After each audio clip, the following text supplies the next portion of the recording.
जैसा कि कल परमाणु के मौलिक कणों के बारे में पढ़ रहे थे। परमाणु में 3 प्रकार के मौलिक कण होते हैं, प्रोटॉन, न्यूट्रॉन और इलेक्ट्रॉन। प्रोटॉन, न्यूट्रॉन, इलेक्ट्रॉन के बारे में आप पहले से जानते हैं। प्रोटॉन जो होता है धनावेशित होता है, न्यूट्रॉन जो होता है आवेश रहित होता है, इलेक्ट्रॉन जो होता है उस पर ऋणावेश होता है।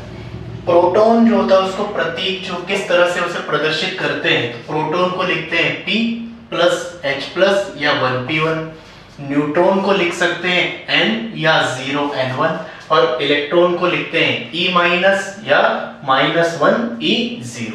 इस तरह से इलेक्ट्रॉन को प्रदर्शित किया जाता है। इसके बाद बात करें द्रव्यमान, तो द्रव्यमान जो होगा प्रोटॉन का वो होता है 1.0078 और लगभग बराबर होता है ये 1 U के। न्यूट्रॉन होता है 1.0086, लगभग बराबर होता है भी 1। और इलेक्ट्रॉन का जो द्रव्यमान होता है 0.000549 अप्रोक्स लगभग 0। और ये जो U है इसका मतलब होता है, U का मतलब होता है एकीकृत द्रव्यमान। एकीकृत द्रव्यमान और एकीकृत द्रव्यमान इसका जो 1 U होता है इसका मतलब होता है 1.66 10⁻⁻24 यानी 1.66 गुना 10⁻⁻24 ग्राम। तो यहाँ पर जो प्रोटॉन का द्रव्यमान है 1 U है और वो लगभग यदि इस टर्म को यदि 1.66 10⁻⁻24 से मल्टीप्लाई करेंगे, गुणा करेंगे तो अपने पास ये आंसर आएगा। तो प्रोटॉन का जो द्रव्यमान होगा वो 1.672 10⁻⁻24 ग्राम हो जाएगा। न्यूट्रॉन की बात करें तो यदि इसको 1 U का जो टोटल वैल्यू उससे मल्टीप्लाई करेंगे तो अपने पास आंसर आएगा 1.675 गुना 10⁻⁻24 ग्राम। इलेक्ट्रॉन जो लगभग बराबर होता है 0 के, यदि इस वाली राशि को इससे मल्टीप्लाई किया जाएगा तो अपने पास जो इलेक्ट्रॉन होता है उसका जो द्रव्यमान आएगा 9.1 गुना 10⁻28 ग्राम आएगा। ग्राम को आप किलोग्राम, किलोग्राम को आप ग्राम में एक्सचेंज कर सकते हैं, इंटरचेंज कर सकते हैं। इसके साथ ही आपको यहाँ पर एक बात ये थोड़ी ध्यान रखनी है कि सबसे भारी जो कण होता है, सबसे भारी कण कौन होता है यहाँ पर, ये 1.672 और ये जो न्यूट्रॉन होता है 1.675 और इलेक्ट्रॉन का जो द्रव्यमान होता है 9.1 गुना 10⁻⁻28। यदि इनमें बात करें तो सबसे भारी जो है वो यहाँ पर अपने को दिखाई दे रहा है न्यूट्रॉन। न्यूट्रॉन के बाद जो दूसरे नंबर पर आएगा वो हो जाएगा प्रोटॉन और सबसे हल्का कण कौन हो जाएगा यहाँ पर, इलेक्ट्रॉन। तो ये सबसे भारी होता है, इसका जो द्रव्यमान होता है 1.675 गुना 10⁻⁻24 ग्राम। उसके बाद आएगा प्रोटॉन। प्रोटॉन का जो द्रव्यमान होगा 1.672 गुना 10⁻⁻24 और इलेक्ट्रॉन जो होता है इसका द्रव्यमान बहुत कम होता है तो इसे लगभग नगण्य मानकर चलते हैं। इसलिए इलेक्ट्रॉन के द्रव्यमान का कहां पर भी वेटेज में किसी भी एटम के जो द्रव्यमान होता है इसमें इसका कोई भी योगदान नहीं होता क्योंकि इसका द्रव्यमान लगभग माना जाता है 0। और यदि इन पर आवेश की बात करें तो प्रोटॉन पर जो आवेश होता है, प्रोटॉन पर आवेश होता है इकाई धनावेश और सब में कंपैरिजन करके लिखा है तो इसका आवेश आएगा इकाई धनावेश। ऐसे इलेक्ट्रॉन का जो आवेश आएगा वो आएगा इकाई ऋणावेश और न्यूट्रॉन जो होता है उस पर कोई आवेश उपस्थित नहीं होता, यानी न्यूट्रॉन जो होता है वो आवेश रहित होता है। साथ ही इनके बारे में बताने के लिए जिन्होंने सबसे पहले इनके बारे में बताया उनमें प्रोटॉन की जो खोज करने का श्रेय जाता है वो जाता है गोल्डस्टीन को। न्यूट्रॉन की खोज करने का जो श्रेय जाता है वो जाता है जेम्स चैडविक को। इलेक्ट्रॉन की खोज करने का जो श्रेय जाता है वो जाता है जे थॉमसन।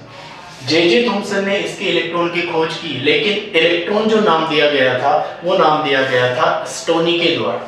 जब इसका प्रयोग किया गया था तो जिस समय इलेक्ट्रॉन की खोज हुई थी ये पता लगा था कि कोई ऐसी किरणें हैं, किरणों के रूप में आता जो माइनस से किस तरफ जा रही है, यानी कैथोड से किस तरफ जा रही है, एनोड की तरफ जा रही है। तो उससे पहले बाद में पता लगा कि वो किरणें हैं, फिर उसके बाद पता लगा कि वो कण है। कण के बाद फिर उसका नाम दिया गया था नेगाट्रॉन, जिसे बाद में नाम परिवर्तित करके रखा गया इलेक्ट्रॉन। तो इस तरह से इलेक्ट्रॉन की यहाँ पर खोज हुई थी।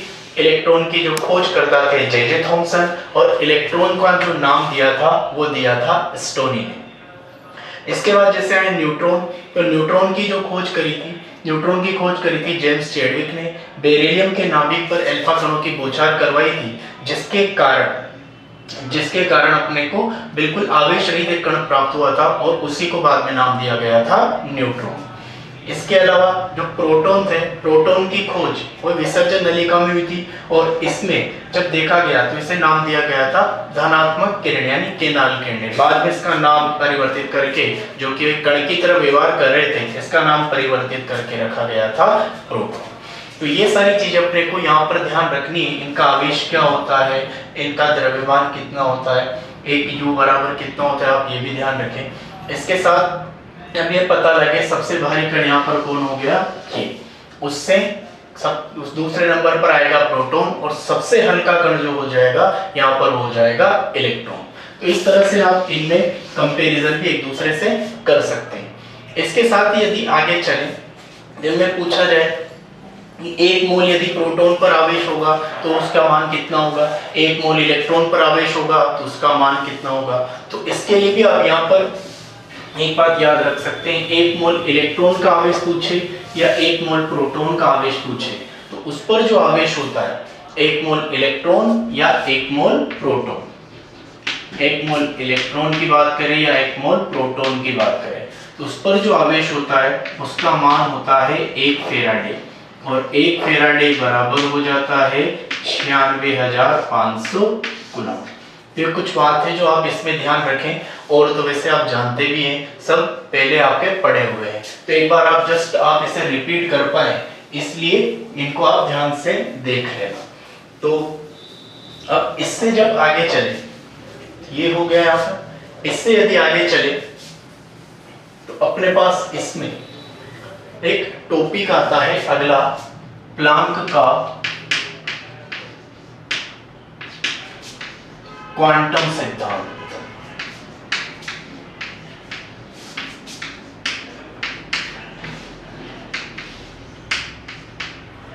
अब प्लांक का क्वांटम सिद्धांत है, तो सबसे पहले अपने को ये देखना पड़ेगा कि यहाँ पर क्वांटम का क्या मतलब है, और क्वांटम, ये जो प्लांक का क्वांटम सिद्धांत दिया गया था किसके लिए दिया गया था। सबसे पहले तो ये जो बताता है प्रकाश, या आप उसे बोल सकते हो एनर्जी यानी ऊर्जा, ऊर्जा की क्वांटम प्रकृति की व्याख्या करता है, यानी क्वांटम प्रकृति के बारे में बताता है। अब ये क्वांटम प्रकृति जो होती है ये क्या होती है, तो इसमें आपको एक छोटा सा एक बात ध्यान रखनी, क्वांटम प्रकृति होती है जैसे प्रकाश या ऊर्जा जो भी ट्रेवल करेगी, यानी जिस माध्यम में भी गति करती है, जिस माध्यम में गति करती है उस माध्यम में इनकी जो गति होती है ये कभी सतत नहीं होती। इनकी जो गति होती है ये हमेशा आप बोल सकते हो सतत नहीं होती, बल्कि एनर्जी यानी ऊर्जा के छोटे छोटे पैकेट्स यानी बंडल के रूप में होती है, और उन बंडल को ही क्या बोला जाता है, क्वांटा। यदि प्रकाश की बात करें तो क्वांटा का नाम वहां पर हो जाता है फोटोन। यानी प्रकाश और ऊर्जा, ऊर्जा का जो अवशोषण होता है किसी भी स्रोत से हो रहा हो, ऊर्जा का जो उत्सर्जन होता है किसी भी स्रोत से हो रहा हो, तो उसका जो अवशोषण उत्सर्जन होता है वो एक साथ सतत रूप से न होकर ऊर्जा के छोटे छोटे पैकेट्स यानी बंडल के रूप में होता है, जिन्हें बोला जाता है क्वांटा। और यदि ऊर्जा, प्रकाश ऊर्जा के बारे में यदि बात करेंगे तो इन क्वांटा को नाम दिया जाता है फोटोन। तो आप ये ध्यान रखें, जैसे मेरे ऊपर ये लाइट आ रही है, तो ये लाइट जो आ रही है ये आपको दिख रहा होगा कि मेरे ऊपर किस तरह से आ रही है, सतत रूप से, असतत रूप से। आप बोल सकते हैं कि इसमें सतत रूप से आ रही है क्योंकि कहीं पर भी आपको रुकी हुई दिखाई नहीं दे रही, लेकिन वास्तव में ऐसा नहीं होता, क्योंकि ऐसा इसलिए आपको दिखता नहीं क्योंकि आप जब देखेंगे तो ऐसा लगेगा सतत रूप से आ रही है, लेकिन जब आप इसके बारे में पता करें तो आपको पता लगेगा कि ये सतत रूप से नहीं आकर असतत रूप से आ रही है। क्योंकि इस समय मेरे ऊपर जो आ रहे हैं बहुत सारे क्वांटा एक साथ, बहुत सारे फोटोन एक साथ मेरे ऊपर आकर टकरा रहे हैं। इससे मुझे बिल्कुल भी पता नहीं लग रहा है कि ये जो ऊर्जा या प्रकाश की जो ऊर्जा है ये मेरे ऊपर सतत रूप से नहीं आ रही। इसमें आप ये देख सकते हैं कि जो ये प्रकाश आ रहा है बिल्कुल सतत रूप से आ रहा है, आपको देखने पर लगेगा, लेकिन ये सतत रूप से नहीं है, क्योंकि मेरे ऊपर जो प्रकाश के जो फोटोन यानी जो क्वांटा आ रहे हैं इनकी जो मात्रा है वो बहुत ज्यादा है, और जब इनकी मात्रा बहुत ज्यादा होगी तो आपको ऐसा लगेगा कि प्रकाश सतत रूप से मेरे ऊपर गिर रहा है, जबकि ये प्रकाश सतत रूप से मेरे ऊपर नहीं गिर रहा है। यानी प्रकाश की जो गति होती है वो सतत यानी कंटिन्यूस नहीं होती, ये होती है असतत, और ये होती है ऊर्जा के छोटे छोटे पैकेट्स के रूप में, और इन्हीं को बोला जाता है क्वांटम। लेकिन ये दिखने में ऐसा लगेगा कि आपको एक तरह से सतत रूप में प्रकाश आ रहा है, लेकिन इन आने वाले क्वांटा या फोटोन की संख्या इतनी ज्यादा होती है, लगभग 10 की घात 23, तो आप इस तरह से पता ही नहीं लगा सकते कि ये जो आपके ऊपर जो प्रकाश गिर रहा है ये छोटे छोटे पैकेट्स के रूप में गिर रहा है। आपको देखने पर नॉर्मली लगेगा कि प्रकाश किस तरह से आ रहा है, सतत, लेकिन ये सतत नहीं होता। इसका कारण है क्योंकि पर सेकंड जो आपके ऊपर क्वांटा या फोटोन आ रहा है उसकी संख्या है 10 की घात 23। बहुत अधिक संख्या में फोटोन आने के कारण आपको वो प्रकाश बिल्कुल सतत रूप से दिखाई देता है, लेकिन वास्तव में वो सतत नहीं होता। तो इसके बारे में प्लांक ने अपने क्वांटम सिद्धांत में ये बताया। प्लांक ने अपने क्वांटम सिद्धांत में बताया कि जो फोटोन की जो ऊर्जा होती है E, ये उस फोटोन की आवृत्ति के समानुपाती होती है। ये बताया था प्लांक ने अपने क्वांटम सिद्धांत में। E है फोटोन की ऊर्जा, म्यू है फोटोन की आवृत्ति, और यहाँ पर यदि समानुपाती हटाते हैं तो एक नियतांक लगाना पड़ता है, और वो नियतांक होता है h, और म्यू के स्पेस पर म्यू। तो h बराबर जो होता है वो होता है प्लांक नियतांक। h बराबर हो जाएगा प्लांक नियतांक, और इसका जो मान होगा वो होता है 6.62 गुना 10 की घात -34 जूल गुना सेकेंड। इसके बाद जब इसमें आगे चलेंगे तो अपने को पता लगेगा म्यू बराबर होता है c अपॉन लैम्डा। अपने को केवल डायरेक्ट फॉर्मूला ध्यान रखने, इससे बेस्ट क्वेश्चन शायद तो आप उन्हें कर पाए। तो यदि म्यू के स्पेस पर c अपॉन लैम्डा लिखें तो यहाँ से e का एक और फॉर्मूला आ जाएगा hc अपॉन लैम्डा, और एक टर्म आती है यहाँ पर तरंग संख्या। तरंग संख्या जो होता है ये तरंग दैर्घ्य यानी लैम्डा का व्युत्क्रम होता है।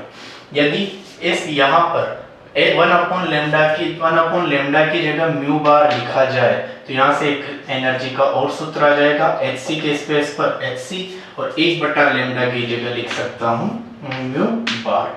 तो इस तरह से जो एनर्जी के यानी ऊर्जा के हैं अपने को 3 सूत्र प्राप्त होते हैं, और ये तीनों सूत्र एनर्जी के हैं, तो आप इन्हें आसानी से एक दूसरे के साथ इक्वल करके बराबर करके लिख सकते हैं। यानी E बराबर जो होगा वो हो जाएगा hc, एक बराबर हो जाएगा h म्यू बराबर hc बटा लैम्डा बराबर हो जाएगा hc म्यू। तो इन तीनों सूत्रों को काम में लेते हुए क्वेश्चन आपसे एग्जाम में पूछे जा सकते हैं। E बराबर जो होगा, E बराबर होगा फोटोन की ऊर्जा, E बराबर हो जाएगा फोटोन की ऊर्जा। यहाँ से H बराबर हो जाएगा प्लांक नियतांक जिसका मान होता है 6.62 गुना 10 की घात -34 जूल गुना सेकेंड।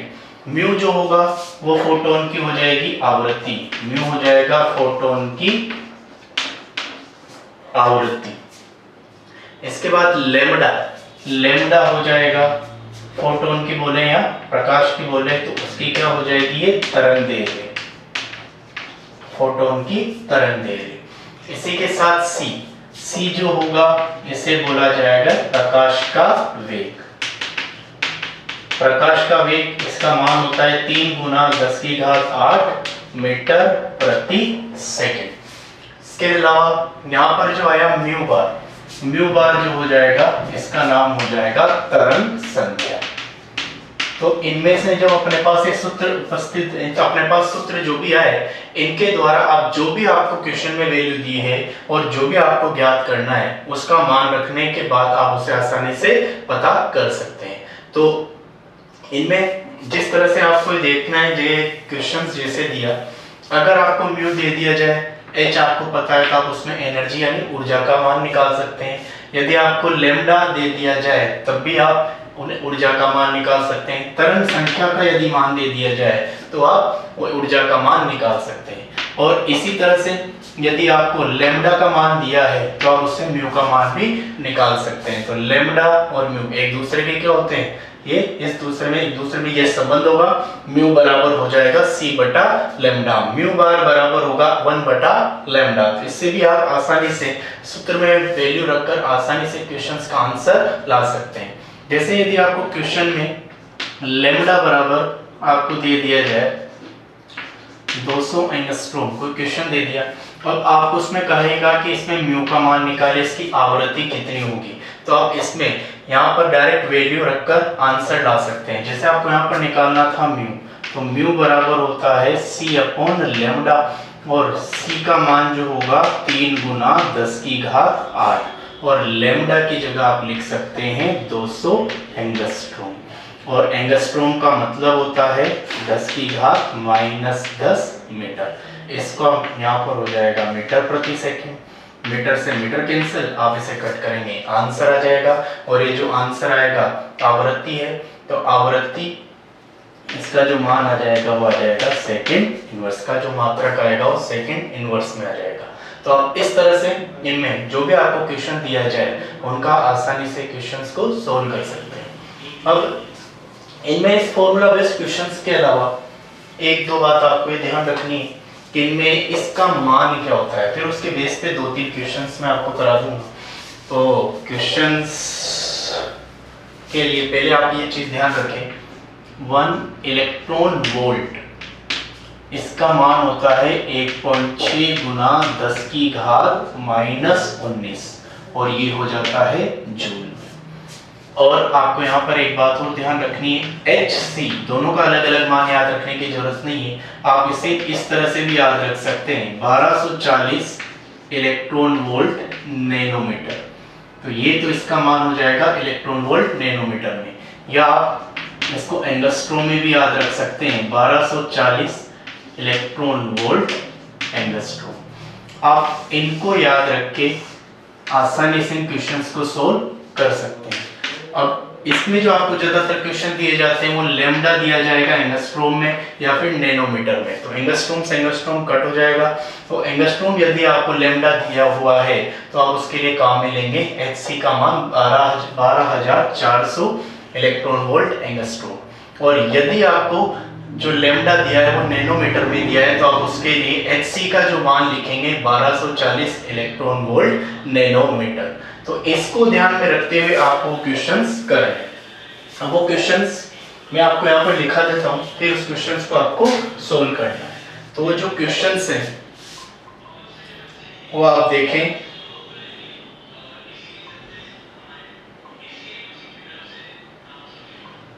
जैसे आपको जो क्वेश्चन है उसमें आपको दिया है, गिवन है, आपको एनर्जी दी है, आपको ऊर्जा दी है 100 फोटोन की। 100 फोटोन की जो ऊर्जा है वो आपको ज्ञात करनी है, 100 फोटोन की ऊर्जा आपको ज्ञात करनी है, जिसके लिए आपको तरंगदैर्घ्य का मान दिया है 2000 एंगस्ट्रोम।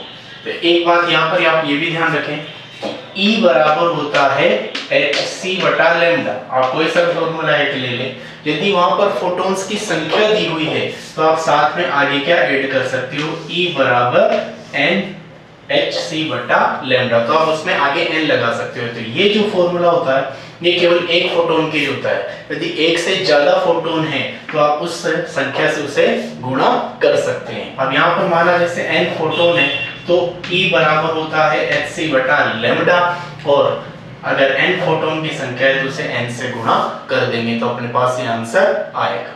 अब इसके बेस पर अपने को क्वेश्चन सोल्व करना है। तो जैसे आपको जो क्वेश्चन में दिया गया है उसके बेस पर क्वेश्चन सोल्व करें। तो क्वेश्चन जो आपको दिया है, आपको क्वेश्चन में दिए हैं n, यानी फोटोन की संख्या जो है वो आई है 100, और लैम्डा का जो मान गिवन है वो है आपको 2000 एंगस्ट्रोम, और आपसे पूछा गया है कि इसके लिए E का मान क्या होगा। जो क्वेश्चन है उसमें बोला गया है कि 100 फोटोन की ऊर्जा ज्ञात करो जिसकी तरंगदैर्घ्य 2000 एंगस्ट्रोम है। अब यहाँ पर आपको ऊर्जा निकालनी है, तो ऊर्जा के लिए जो सूत्र काम में आते हैं, एक तो h म्यू, एक Hc अपॉन लैम्डा, और एक hc न्यू बार। अपने वहां पर लैम्डा दिया है तो आप ये वाला सूत्र यहाँ पर काम में लेंगे।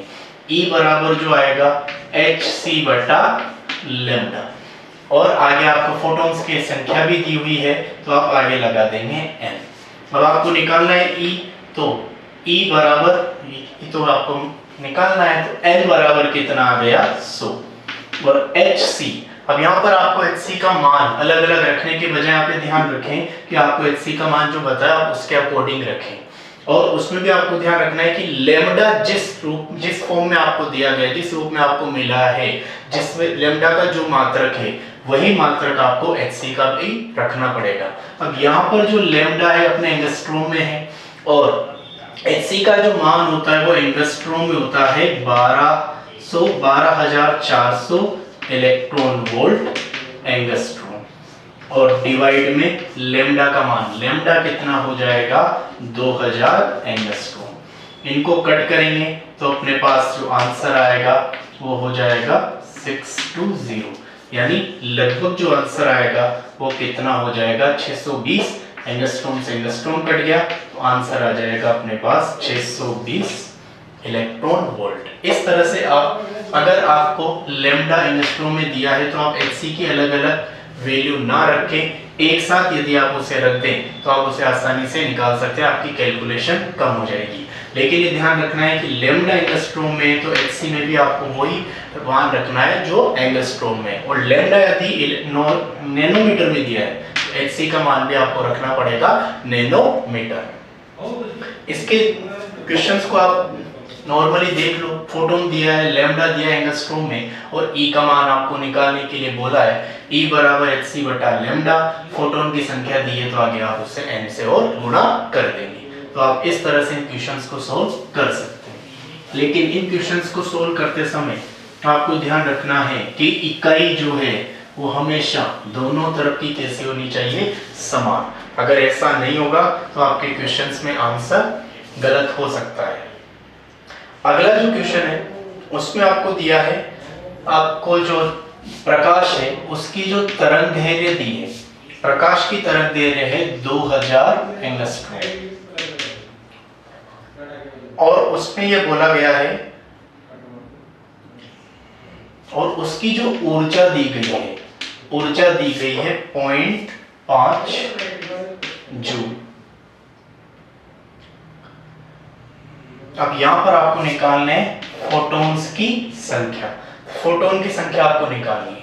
अब इस क्वेश्चन में यदि आप डायरेक्टली सोल्व करने लगे तो आपसे मिस्टेक होगी, क्योंकि आप इसमें यूनिट का ध्यान नहीं रखेंगे, जबकि आपको सूत्र में मान क्या रखना है। अब क्वेश्चन जो है वो देखें, 2000 एंगस्ट्रोम का एक फोटोन है जो 0.5 जूल की ऊर्जा उत्सर्जित कर रहा है, तो बताओ फोटोन की संख्या कितनी होगी। अब यहाँ पर भी आपको यही फॉर्मूला लगाना है, E बराबर NHC बटा लेम्डा। E का मान आ गया 0.5 बराबर n का मान आपको निकालना है, H और C, लेम्डा देखो किसने दिया है, एंगस्ट्रोम, तो HC का मान भी आपको किस में रखना पड़ेगा, एंगस्ट्रोम में। 12400 इलेक्ट्रॉन वोल्ट एंगस्ट्रोम बटा लेम्डा, लेम्डा कितना है 2000 एंगस्ट्रोम। अब एंगस्ट्रोम से एंगस्ट्रोम कट गया, 2 जीरो से 2 जीरो कैंसिल, 2 से ये 10 बार, 2 से ये जाएगा 62, बस 62, और 10 से ये कट जाएगा तो यहाँ पर आ जाएगा 6.2। अब आप यहाँ पर देखेंगे तो n बराबर 0.5 बटा 62, ये आपके आंसर आएगा, ठीक है। लेकिन अगर आपके ये आंसर आ रहा है तो ये गलत हो जाएगा, क्योंकि दोनों तरफ की यूनिट बराबर नहीं है, इधर जूल है और इधर क्या आ रहा है, इलेक्ट्रॉन वोल्ट। दोनों तरफ की इकाइयां कैसे होनी चाहिए, बराबर। तो इलेक्ट्रॉन वोल्ट को, जैसा कि आपको बताया गया था, इलेक्ट्रॉन वोल्ट को यदि आपको जूल में चेंज करना है तो आपको मल्टीप्लाई करना पड़ेगा 1.6 गुना 10 की घात -19 से। तो यहाँ पर n की मान जो आएगा, यदि आप ऐसे निकालेंगे तो वो गलत हो जाएगा, तो या तो आप इस इलेक्ट्रॉन वोल्ट को किस पे चेंज करेंगे, जूल में। तो 0.5 जूल L गुणा ये इलेक्ट्रॉन वोल्ट में आया 6.2 इलेक्ट्रॉन वोल्ट। अब इस इलेक्ट्रॉन वोल्ट को आपको यदि जूल में चेंज करना है तो इसको आपको मल्टीप्लाई करना पड़ेगा 1.6 10⁻⁻⁻⁹ अब ये किस में आ जाएगा, जूल में, और इधर भी क्या आ जाएगा, 5 जूल। जूल से जूल कैंसिल, n बराबर आ जाएगा 0.5/6.2 गुना 1.6 गुना 10⁻⁻⁻19। इसको यदि आप कट करेंगे तो आपको यहाँ पर फोटोन की कुल संख्या प्राप्त हो जाएगी। कट करते हैं, 10⁻19 ऊपर चला जाएगा, प्लस हो जाएगा, और साथ में था 0.5 डिवाइड में आ जाएगा 6.21.6। पॉइंट से पॉइंट खत्म, ये पॉइंट ऊपर चला गया तो यहाँ पर 10 आ जाएगा। तो ऊपर जो है वो वैल्यू हो गई अपने पास 10⁻20 गुना 5। अब आप इससे नीचे वाले टर्म को मल्टीप्लाई करेंगे, 992 यानी अप्रोक्स 1000 आ रहा है। तो ये एक 10⁻3 हो गया, ऊपर ये कट हो जाएगा तो 10⁻17, 5 गुना 10⁻17 इसका आंसर आ जाएगा। आप इसका अप्रोक्स आंसर निकाल सकते हैं, आप निकाल भी लेंगे, इजीली कट हो जाएगा। तो इस तरह से आप इसका वैल्यू निकाल सकते हैं। तो आपको ये भी ध्यान रखना है कि जब भी आप क्वेश्चन सोल्व करें तो दोनों तरफ की जो वैल्यू है, यानी दोनों तरफ की जो इकाई है, वो कैसे होनी चाहिए, एक समान होनी चाहिए। चलो अब इसमें आप एक बात का ध्यान रखें, लेमडा जिसमें है hc का मान भी आपको उसी में लेना है, और इधर और उधर दोनों तरफ के जो टर्म आनी चाहिए वो बराबर। यदि आप इन्हें सेम नहीं रखते तो इधर तो जूल आता, इलेक्ट्रॉन वोल्ट आता, तो n का जो मान होता वो आता, इनकी जो इकाई आती जूल प्रति इलेक्ट्रॉन वोल्ट, जबकि n की कोई इकाई नहीं है, संख्या की कोई इकाई नहीं होती। इस तरह से आपको दोनों तरफ की इसकी जो दोनों तरफ की जो इकाइयां हैं वो आपको रखनी पड़ेगी समान।